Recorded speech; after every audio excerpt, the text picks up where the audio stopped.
No? Ja fa 9 anys seguits que fem aquesta campanya a favor del projecte Homo. Hem d'agrair que al final els nostres clients són els que porten €100 per cada un dels quaderns i això demostra que els nostres clients tenen clar que el projecte Homo fa una feina molt important des de fa molts anys per la nostra societat, no? Perquè vendre 40.000 quaderns no és fàcil i al final s'agoten en un mes i mig sense cap problema cada any. És a dir, se venen a una velocitat realment impressionant perquè feim altres campanyes i no és tan fàcil. Això vol dir que el projecte Homo és una entitat molt reconeguda. No?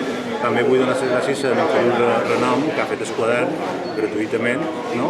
I que al final també participa en aquesta campanya. Vam començar a mitjans juliol d'aquest any, o sigui, un mes i mig a acabar.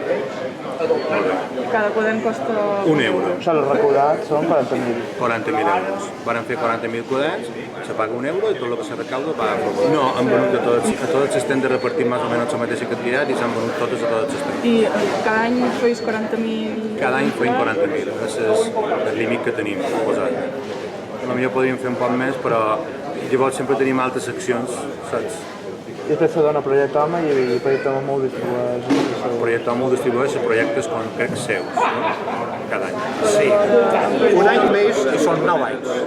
Jo recordo que al principi dèiem, hombre, si poguéssim institucionalitzar un parell d'anys, i d'aquest parell d'anys ja s'ha convertit en 9 i institucionalitzat. I enguany jo crec que té una característica i és que en Montà i no res s'ha acabat el llibretari. I això vol dir la qualitat es vam fer no només, diríem, de l'autor i els autors, sinó també de les dependentes, les caixeres.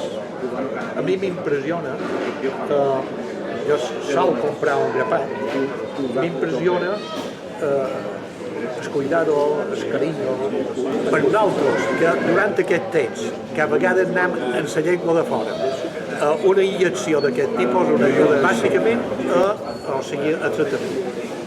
O sigui, la nostra, el més important, nosaltres vàrem tenir molt clar que quan vàrem fer la nova seu, vàrem decidir que fent la nova seu, això no havia d'aturar absolutament gens el tractament de les persones que vinguessin a demanar ajuda.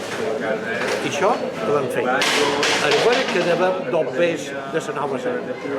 Però la clau és que tota persona que vingui, penseu que l'any passat hi va haver una mitja de més de 525 persones i enguany hi ha hagut dies de 540 i pico.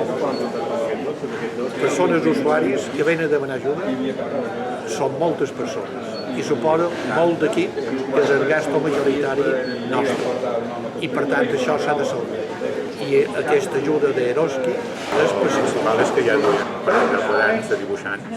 Sí, que fa 2 anys el que va fer el quadern era Pere Joan, dibuixant de còmic, històric, els millors, el president a més del Club de Mallorca. És un grup molt potent, el que jo pertany des de fa pocs anys. I ell va ser el que va dir si hi havia algun voluntari pel quadern d'enguany. I jo, en realitat, ja fa estona que faig quaderns de colorejar per la meva banda de dibuixos de palma, però també d'altres cites. I així com altres vegades els quaderns eren més de dibuix infantil, més de fruites, d'objectes, els vaig dir, home, si voleu de dibuix urbà i tal, vaig xerrar amb 17, que són gent que modesta a l'hora de preparar aquest tipus de material, i vam quedar de fer usar dibuixos de tot Balears perquè se pogués també vendre aquest quadern al meu èxit editorial. Segurament mai vendré 40.000 exemplars en 2 mesos, o sigui que